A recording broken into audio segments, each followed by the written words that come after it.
com a gerente de projetos da Bianimal, a Janaína Braga, e hoje com também o consultor agropecuário da Rio Bueno Consultoria, o Arquimedes Rio Bueno. Olá, Janaína, tudo bem? Oi, Tavinho, tô bem, e você? Tudo bem. E o Arquimedes, tá bom aí, Arquimedes?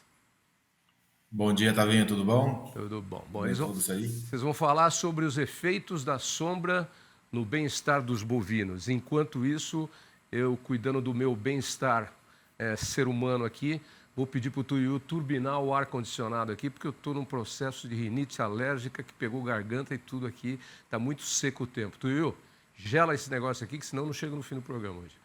É com vocês. Vamos lá, então, Arquimedes, obrigada, né, pela sua disponibilidade de estar aqui conosco hoje, falando de um tema que, a princípio, parece muito simples, mas que a gente sabe que tem um efeito muito grande no resultado da fazenda, que é a disponibilidade de sombra para os bovinos.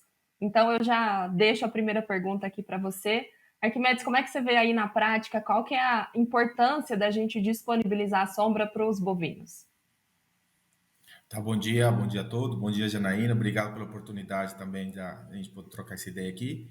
Bom, a importância da sombra, ela é, vamos falar assim, ela é primordial para os animais, né? A gente se pega os indivíduos, todos eles têm uma demanda de alguns recursos, certo?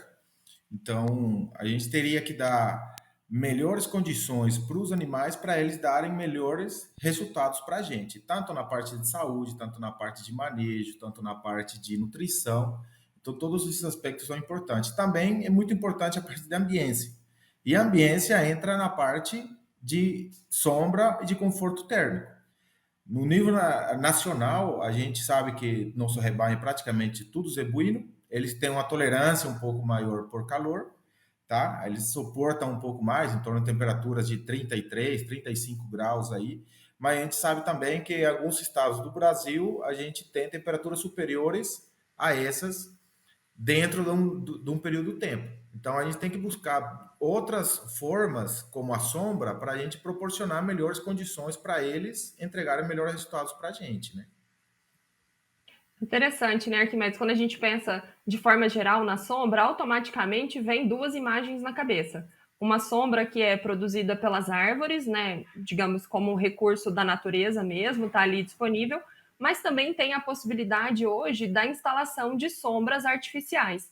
Né? Na sua experiência de campo, entre essas duas opções, como que se dá o custo-benefício? Qual que tem maior durabilidade e qual que tem maior eficiência nessa projeção de sombra para os animais? Bom, a gente primeiro tem que entender, antes de tudo, o sistema de produção, né? Como que é o sistema de produção? Se é um sistema de produção a pasto, se é um sistema de produção mais intensivo como confinamento, e a gente buscar alternativas para eles, né? Que consigam se adaptar melhor. A gente, quando vê a sombra de uma árvore, a gente sabe que é muito mais natural, ela dá outros aspectos de benefícios também, quando a gente tem essa sombra nos pastos, além do microclima que a gente estaria tendo, os animais sentem mais à vontade também, porém a sombra vinda de árvores, ela tem um tempo para ela ser implantada, certo? E alguns sistemas de produção, a gente teria que tomar um cuidado aonde que estaria essa sombra disponível. Um exemplo desse sistema seria a integração lavoura-pecuária.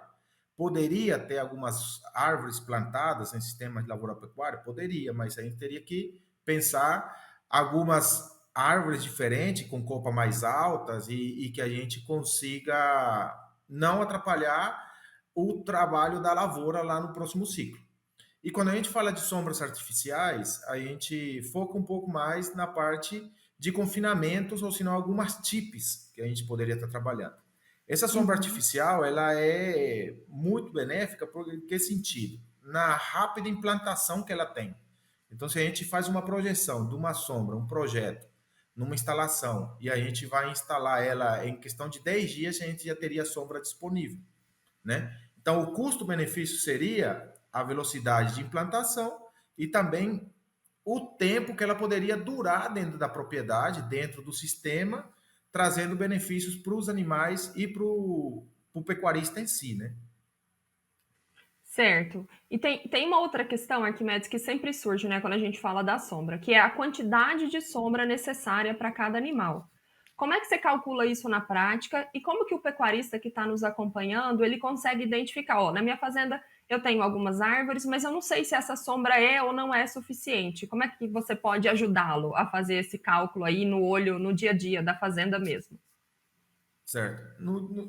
Para a gente avaliar se a sombra está tendo boa disponibilidade para os animais, algo que a gente sempre vê assim, no horário mais quente do dia, vamos dar um exemplo assim, das 10 da manhã às 2 da tarde, a grande maioria dos animais tem que ter acesso a essa sombra. Então, se os animais conseguem se alojar dentro, embaixo da sombra, perdão, seja na natural ou na sombra artificial, a gente vê que a disponibilidade está boa.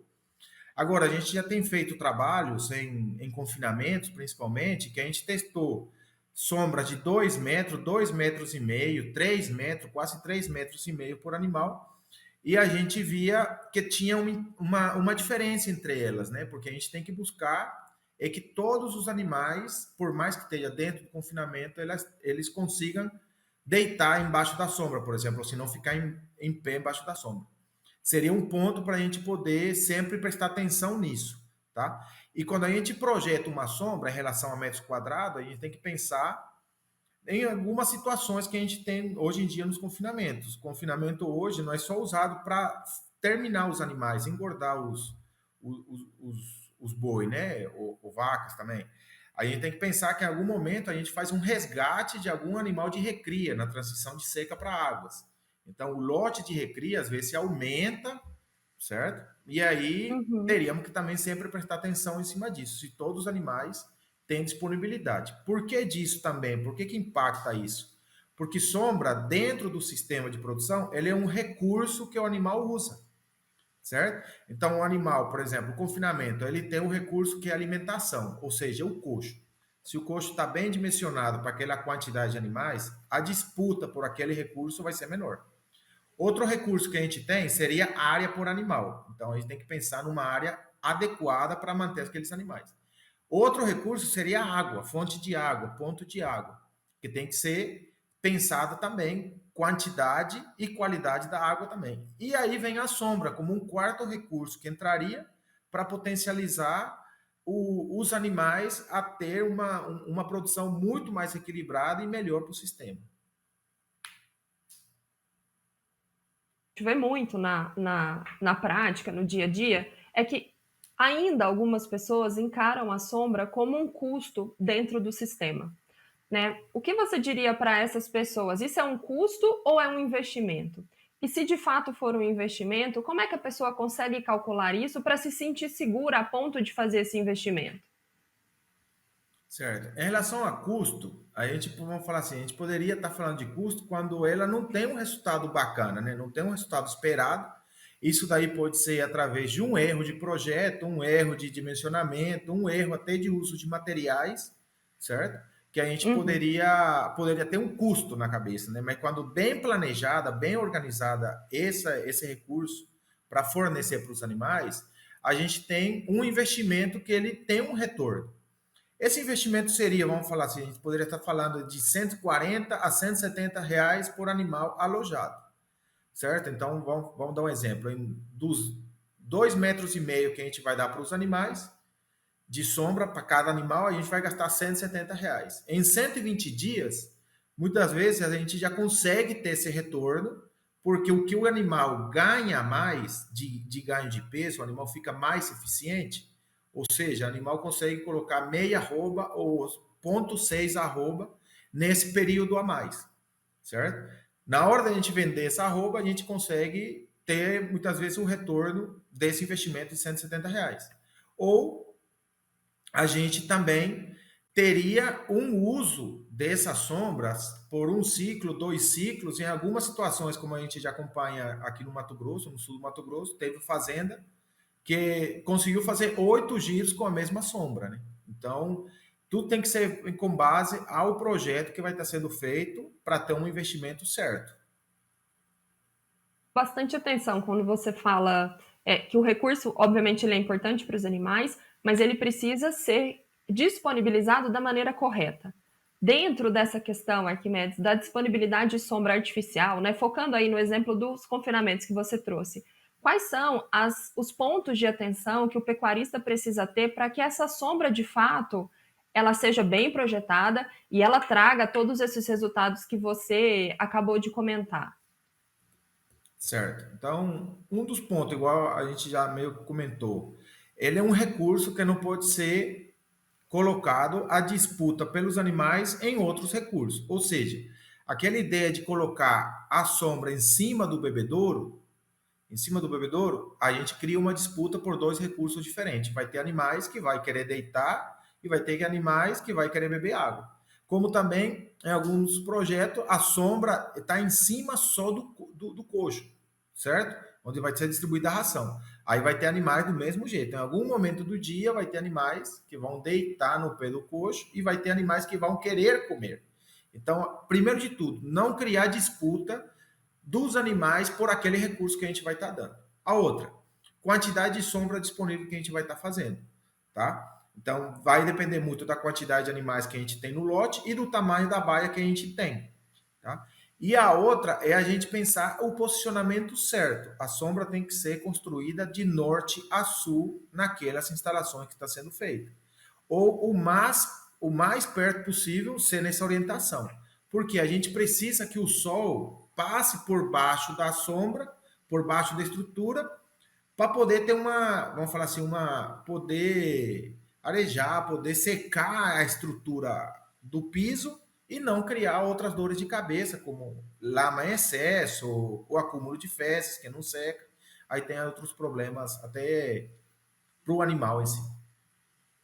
É muito interessante a gente sempre pensar, né, que o recurso está ali disponível para o animal, mas a gente tem que fazer com que esse uso seja o mais otimizado possível, para que ele, de fato, né, retorne, como você falou aí, no desempenho zootécnico, no retorno financeiro na propriedade e, consequentemente, no bem-estar dos animais.